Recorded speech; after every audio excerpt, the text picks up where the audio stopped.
meuf c'est une caille mec, elle met des coups de tête. Elle fume, elle boit, elle s'appelle. Des sons jetés, rien n'est joué, même le sort retient son souffle, piégé dans un sablier. Fini l'esclavage, on mise tout pour s'en sortir. On résistera au coup, on va même en rire. Même si ça danse, crois pas qu'on délire. Il est temps d'agir. Salut tout le monde, c'est Gab Morrison. Aujourd'hui, je suis en interview avec un des rappeurs emblématiques du rap français. Il s'agit de Faf La Rage. Alors déjà, pour commencer, je te laisse te présenter. Ben voilà, moi c'est Faf La Rage, donc MC, beatmaker depuis 87. Voilà, je suis parti de la house school marseillaise. Et puis voilà, c'est à peu près tout. Alors déjà, étant donné que tu as un gros parcours dans le rap, je te laisse un peu le résumer. Voilà, alors pour le résumer, écoute, comme je disais, donc j'ai démarré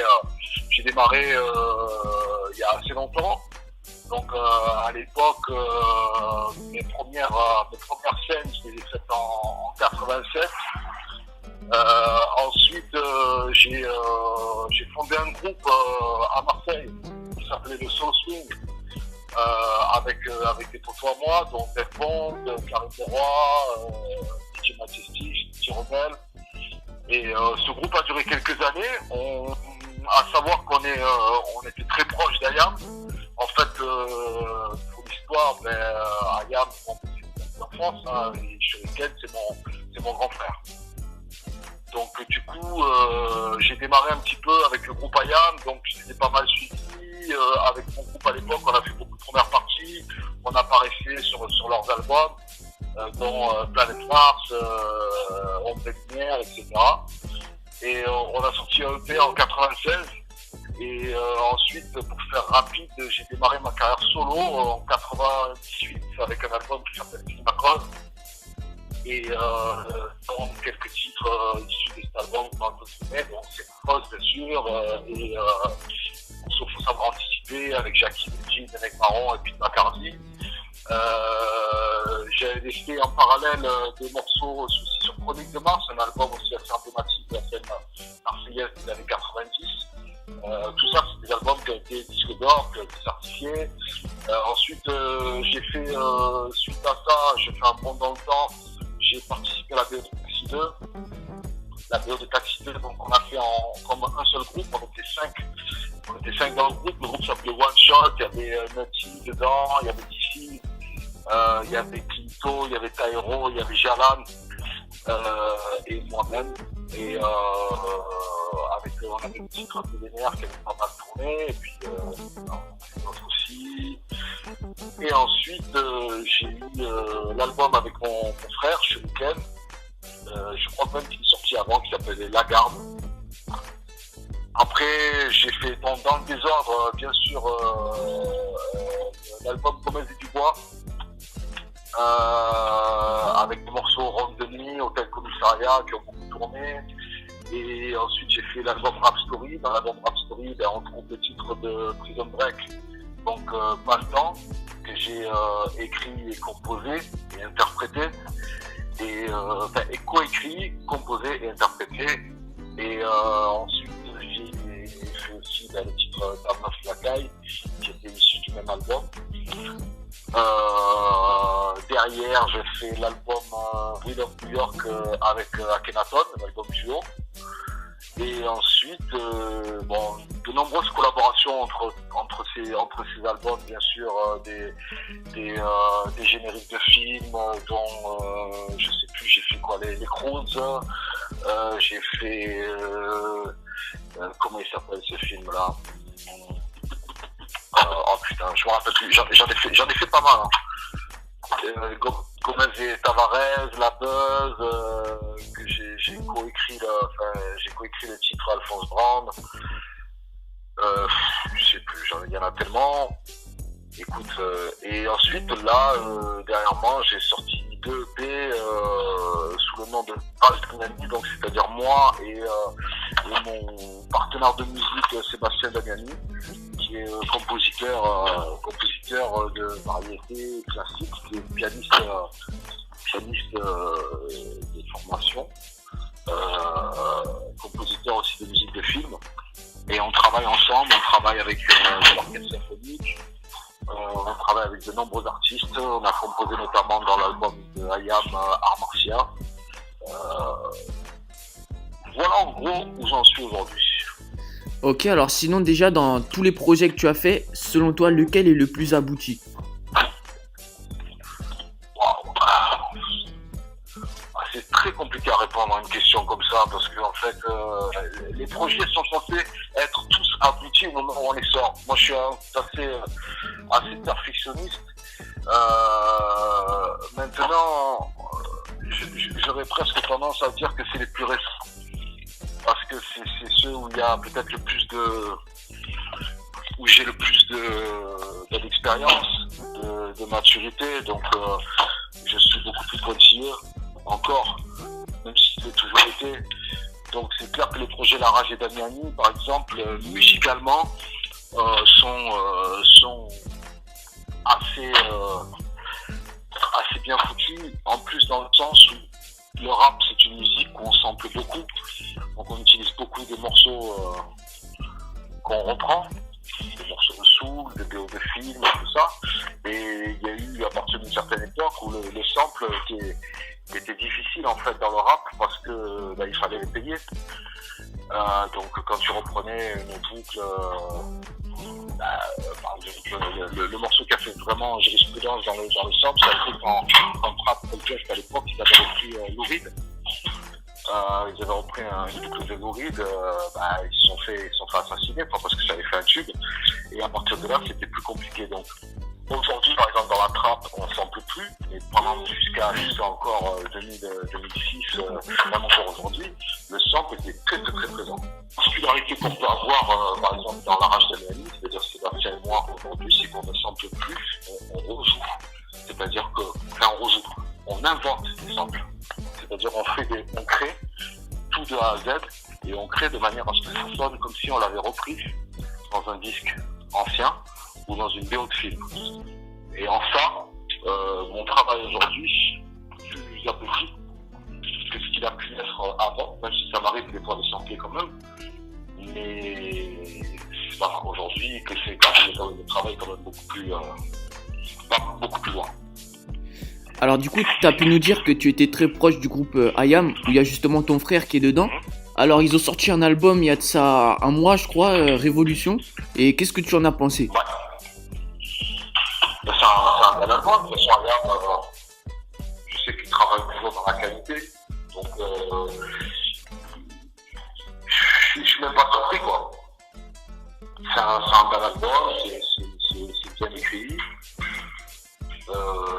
Voilà, dire de plus. Un album d'IAM qui est dans la tradition. Ouais, bien vu, je suis du même avis en plus. Alors sinon, est-ce que tu as des futurs projets? Les futurs projets, oui, j'en ai beaucoup même. J'en ai beaucoup. Bon, il y en a déjà qui sont en cours, dont par exemple quelques musiques de films. Quand je dis musique de film, c'est de la synchro, donc j'ai placé quelques musiques avec Sébastien, quelques musiques dans des films à venir. Ensuite, on a toujours des projets en cours, donc nous, depuis très longtemps, on travaille sur un projet de hip-hop symphonique, en fait. On travaillait ça avant que certains le sortent. Mais on a des moyens beaucoup plus modestes, donc ça prend plus de temps. Mais ça fait très longtemps qu'on a ce projet de faire on en parle depuis 2011 avec Sébastien, de faire un projet de hip-hop symphonique. On a un peu expérimenté de ce côté-là quand on a travaillé justement nos deux EP, les EP donc La Rage Damiani, qui s'appelle Extended Play 1 et Extended Play Volume 2. Donc à partir de là, on continue à travailler sur ce projet en sous-marin. À côté de ça, on a sorti en fait 2 EP, mais ces 2 EP en fait sont issus d'un album qui doit sortir aussi. Donc il y a aussi l'album La Rage Damiani qui devrait sortir. Il Il y a des productions pour d'autres artistes, donc ça je peux pas trop en parler, mais bon, on est en collaboration avec d'autres artistes, des plus jeunes, plus jeunes que nous, qui sont plus dans le style de ce qui se fait aujourd'hui dans le rap. Donc on touche un peu à tout, hein. Donc c'est pas mal de projets de composition en fait. Voilà. Et dernièrement, j'ai sorti un titre qui s'appelle Over 9000, qui est en fait une collaboration avec une boîte qui fait des figurines de haute qualité. Donc des figurines, donc ils ont des licences Naruto, Dragon Ball Z et tout ça. Et donc pour le lancement d'une figurine de Dragon Ball Z en fait, j'ai fait un morceau spécial en fait pour cette figurine. Donc on le trouve sur internet, il est en gratuit. Ça s'appelle It's Over 9000, donc en référence à la figurine. Ceux qui connaissent Dragon Ball Z, ils comprendront de suite. Ok, d'accord. Alors déjà, étant donné que t'es un peu un ancien dans le rap, qu'est-ce que tu trouves qui a le plus changé dans le rap depuis tes débuts jusqu'à aujourd'hui? Il y a énormément de choses qui ont changé. Tout a changé ou évolué, ça dépend comment on veut le voir, mais c'est-à-dire que aujourd'hui le rap il est différent musicalement déjà. Donc musicalement il est déjà différent. Il a plus le même son, ça rappe plus de la même manière, la technologie est différente. Donc déjà ça change tout. Ensuite, la mentalité, c'est-à-dire que les MC d'aujourd'hui sont pas les mêmes que de ceux d'il y a 20 ans, parce que le monde a changé et la manière de voir la vie n'est plus la même. Donc forcément, le rap qui est le reflet de la société, il va être forcément différent. Donc aujourd'hui, on est vraiment dans une version bêta de ce que j'ai connu moi à l'époque. Après, c'est sûr que moi, ça me manque. Parce que j'ai le rap tel que je l'ai connu, avec la ferveur qu'on pouvait avoir nous. Il y a plein de choses qui me manquent du rap de l'époque. Mais je suis avec, quoi. Moi, je suis pas le genre de mec aigri qui reste ancré dans le passé. J'écoute du rap d'aujourd'hui, je suis ce qui se passe, et j'ai un pied dans les deux, quoi. Même si mon cœur est dans le rap old school, parce que j'ai grandi avec ça, ce sont des racines. Et c'est vrai que des fois, je me dis simplement que dans le rap d'aujourd'hui, nous on parle de hip-hop, aujourd'hui ils parlent de rap, ils parlent de musique, ils parlent de business. Après c'est comme ça. Je veux dire, on peut pas changer le truc. C'est dommage que pas mal de groupes d'artistes aujourd'hui prennent pas, ne connaissent pas suffisamment les racines. C'est mon avis. Mais, les racines du rap en général, pas forcément du rap français, mais peuvent aller encore plus loin. Mais bon, voilà, c'est comme ça. Ok, ouais, alors sinon il y a eu, t'en parlais justement tout à l'heure de ton dernier son qui s'appelle It's Over 9000, où on peut voir qu'il y a le youtubeur John Rachid qui a validé un peu.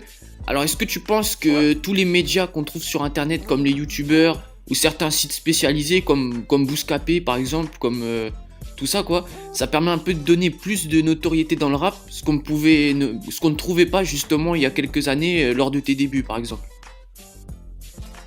Ouais, c'est sûr, bien sûr, puisque c'est un média, Internet, c'est un nouveau média que nous on n'a pas connu. Donc en plus dans Internet, il y a des tas de possibilités. Aujourd'hui, c'est évident qu'au plus il y a de youtubeurs, d'émissions qui vont parler de rap et qui vont mettre des groupes en avant et qui vont mettre des artistes en avant. Si ces émissions YouTube ou ces youtubeurs ont une force de frappe, c'est bien parce que ça démocratise la chose. Ce qu'il faut, simplement, et ça par exemple je sais que John Rachid par exemple il est comme ça, c'est que les mecs fassent vraiment les choses avec le cœur. Moi, ce que j'aimerais, c'est que vraiment les choses se fassent que quand un YouTuber ou une émission YouTube comme des Bouscapé ou n'importe trouve un artiste bon, peu importe d'où il vient, peu importe qui il est, peu importe quoi, quand il trouve bon, il faut le faire savoir. Il ne faut pas que tout ça rentre dans un business comme c'est devenu en radio. Voilà. Parce qu'à un moment donné, malheureusement, il y a quelque chose qui a gangréné après la radio. Ça a été le business, ça a été l'argent.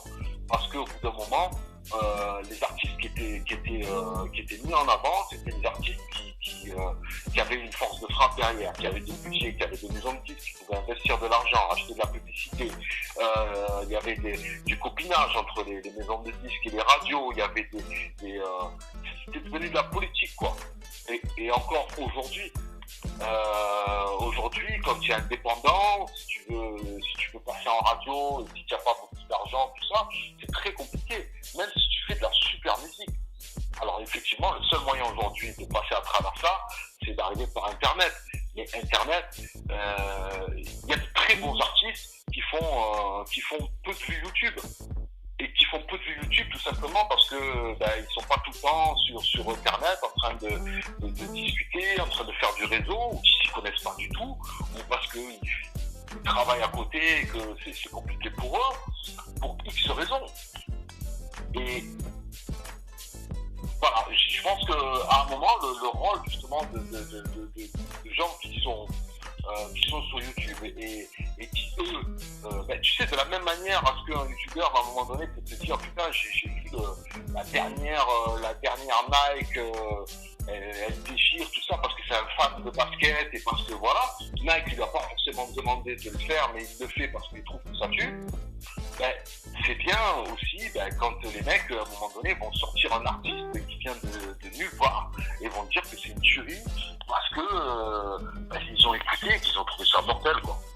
C'est le rôle que en tout cas de temps en temps devrait jouer. Moi par exemple des fois je suis sur les réseaux, je partage des clips ou des artistes, alors pas tout le temps parce que déjà j'y suis assez rarement, mais des gens que je ne connais pas, mais qu'à un moment donné, j'ai écouté quelque chose, ça m'a plu, j'ai trouvé ça bien, donc je le partage. J'attends rien en retour, j'essaie pas de me faire un réseau par rapport à ça, tu vois ce que je veux dire? Ouais, je vois, ouais. Je pense que faut garder ça à l'esprit.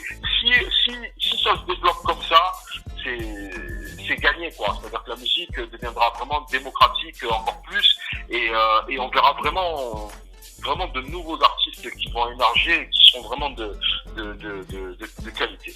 C'est pour moi, effectivement, pour répondre à ta question, c'est important qu'il y ait aujourd'hui une force de frappe sur Internet, avec des youtubeurs, avec des émissions, des tas de choses qui se passent pour un petit peu justement démocratiser à fond le truc. Ouais, je vois, ouais, bien vu. Alors sinon, la dernière question de l'interview qui change de sujet, est-ce que tu as une équipe de foot préférée?